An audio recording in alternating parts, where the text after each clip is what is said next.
For everything you see on television, for every actor you see on TV, there's probably a couple of thousand people that wanted to be there. Now, before you started in porn, you actually taught classes as a substitute teacher in New York City. Now, what exactly drew you, because you have this very good education, what exactly drew you to doing pornography at that particular time? Well, I never was drawn from teaching right to porn.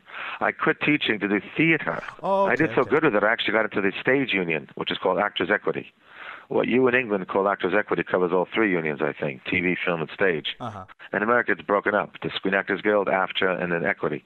So I was in the stage union. I did some plays off-Broadway. One of my instructors, who had a place called Cafe La Mama, he went on to direct My Big Fat Greek Wedding. Remember that? Mm-hmm. Joel Zwick. So a lot of my acting teachers went on to become pretty hot in Hollywood, and pretty well known. And Queens College had a lot of good graduates. But I quit the whole teaching thing to do theater. And then after busting my balls for about a year, realizing how awful this job market is, how it's so difficult to get a break, how off-Broadway pays nothing, off-Broadway pays nothing. You have to just simply bang on doors, wait online, audition, do soliloquies. It's just impossible. Impossible. I can give you reasons from now till next Christmas of why it is almost impossible to get a break unless you have connections. And what really did the final straw, which really broke the camel's back, was when I saw the basic bullshit of it all. Example, and I have many. I'll give you one example. And I haven't even said this in many interviews. When a play goes from off-Broadway to on-Broadway, or goes from off to off and moves uptown, they say, they have to have auditions required by the union for all these for the cast and for everything. You have to have a whole new set of auditions because now the play's moving uptown to a bigger theater. But it was all garbage because they're not going to change cast. If it's a winning team, they'll keep the team with them. You'll keep the same cast and go up to Broadway or go to summer stock, travel around the country, maybe the world. You're going to keep the same cast because why would you change things when it's a hit, right? But yet, according to the union rules, they have to re-audition all these poor assholes who think that they have a shot at being in this play when it's basically been cast already. All you're really doing is, auditioning for as a part of an understudy in case your actor decides to die. You know what I mean? So it's really a no-win. So half the auditions that you go through in New York were really just garbage because the thing was already cast, or agents would submit people who had bigger names, so no matter how good you are, wow, your reading was amazing. You are one fine actor. Then you hear this. You hear crickets. It's the last you ever hear them, Or then these giant casting calls where you have literally 500 people in 2-3 rooms just showing their photographs, making one dialogue piece and leaving. So you can't get an attitude like that of how good somebody is. It just was torture. So when I got approached to do Playgirl magazine, 1978, and then go on to do some adult movies, I said, why not? Maybe it'll be a shortcut. And it wound up being just that, because a lot of directors who were doing porn were doing mainstream.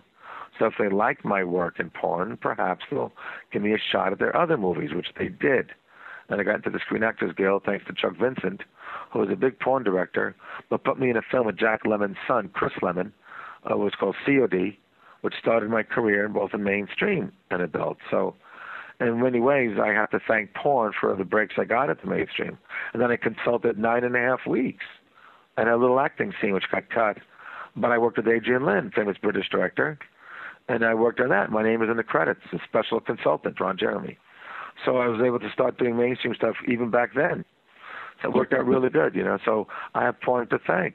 And remember, back then there was no DVD, no video, no computer, no internet.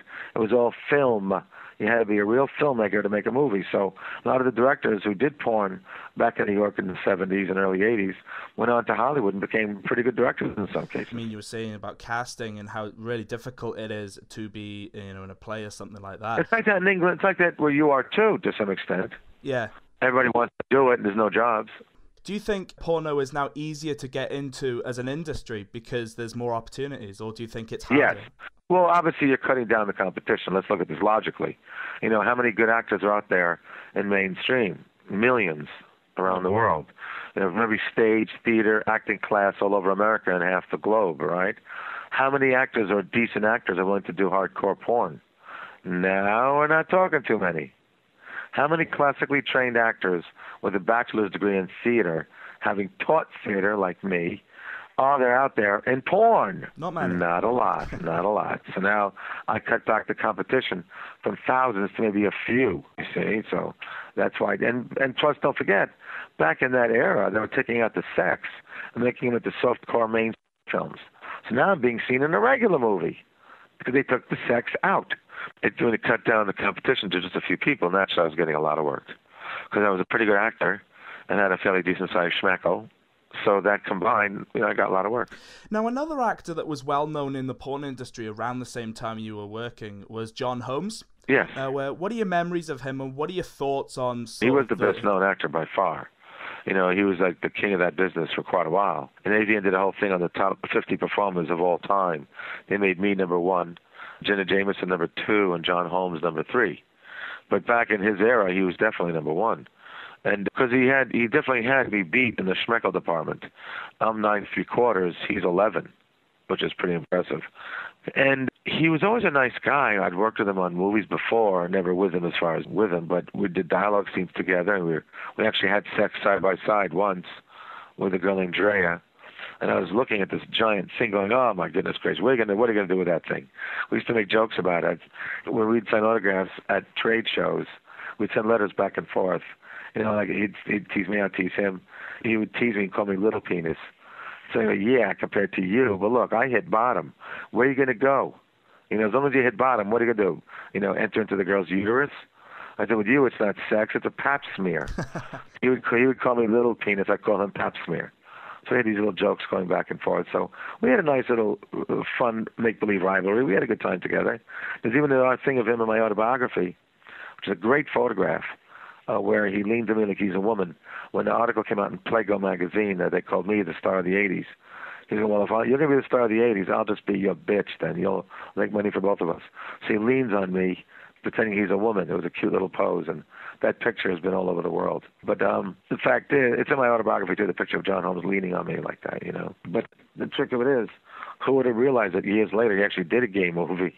And it might be perhaps his gayness that led to his ultimate death, Yeah. But back then he was just joking around. We're talking the early 80s. What are your thoughts on the fact, because he later died, but there was that well-documented downfall, the Wonderland murders, everything like that. He was also into drugs. He was involved in very bad people, but the thing I hold the most grudge against him is that, and you look at the documentary and things I didn't even know. He was working for the police as an informant, so he was basically a rat. And people like me were getting busted, and people like him never were. Because when you work for the police, you're protected. So none of his shit ever got raided. Mine did. Even though we were legal, but they were using these weird laws to try to prosecute us. We wound up winning every case. But people like John Holmes were undercover rats. And plus, he also would steal luggage off of conveyor belts when he needed drug money. It was documented that he'd go to airports when he needed money and take someone's luggage and run away with it, hoping to find money. I mean, it's so despicable because you're taking away their belongings.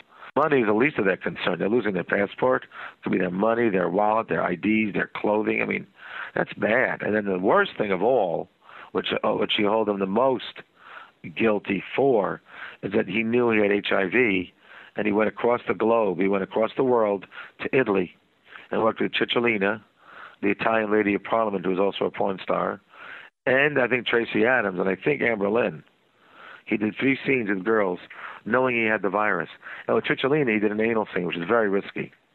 She since has been tested, and she's fine. But it was very, very bad that he did that. And I asked his ex-wife about that. She said, well, he just figured in his own twisted mind that everybody's going to get it anyway. It's a disease that everyone is going to get, so what's the difference? What's been your proudest achievement in your career? There have been a few. Starting off the whole scandalous celebrity videos, because before Paris Hilton and before Pam Anderson, I did the John Wayne Bobbitt movie. And that was a huge sell all over the world. Man, you know who he is, right? Penis was chopped off, reattached. Well, I put him in a movie, because the whole world wanted to see what that thing looks like. So that, also I was the first person to put semi-celebrities into movies. I used Ice-T and Vince Neil from Motley Crue in dialogue scenes in porn. And it wasn't until years and years and years later that Larry Flint did it in Hustler with Snoop Dogg. But I did it way before anybody. Lemmy from Motorhead, Ice-T, Vince Neil. I was playing these guys in my movies.